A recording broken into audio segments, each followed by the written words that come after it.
வெள்ள பாதிப்பை அரசியலாக்குவதற்காகவே தன் மீது சேற்றைவாரி இறைத்தனர் எனவும் அதனை பெரிதுபடுத்தி தாங்களும் அரசியல் செய்ய விரும்பவில்லை எனவும் அமைச்சர் பொன்முடி தெரிவித்துள்ளார். வெள்ள நிவாரணமாக 6000 ரூபாய் கொடுக்க வேண்டும் என கூறிய அண்ணாமலை அதனை மத்திய அரசிடமிருந்து பெற்றுத்தருமாறும் அவர் வலியுறுத்தினார். இறங்கி பேச அரை மணி நேரத்துக்கு மேலே அங்கே பேசி அந்த உள்ளெல்லாம் போய் பார்த்துட்டு வந்தோம். அப்படி வரும்போது வேண்டுமென்றே அரசியலாக்குவதற்காக அதுவும் அவர் சொல்கிறாருனாக்கா அவன் பண்ணதே அந்த கட்சியை சார்ந்த ஒருவர் தான். அது யாருன்னு உங்களுக்கே தெரியும். அவங்க பேர்லாம் ஒரு 5-6 மாதத்துக்கு முன்னே பத்திரிகைகள்லாம் வந்தது. எதனால் வந்தது, எப்படி வந்தது, யாரால் வந்ததுங்கிறதெல்லாம் அவங்களுக்கு தெரியும். அதனால் பாதிக்கப்பட்டவர் அந்த கட்சியிலேருந்து யாருங்கிறதெல்லாம் உங்களுக்கு தெரியாது சொல்ல பத்திரிகையாளர்கள் என்னை விட உங்களுக்கு தெளிவாக தெரியும்.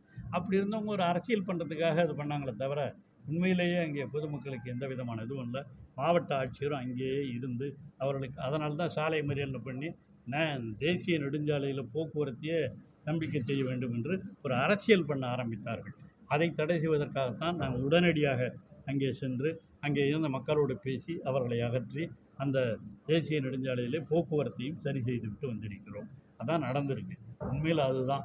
இது சேத்த வாரி இறைக்கிறதுக்கெல்லாம் அங்கே நம்பால் விட்டுருவாங்களா?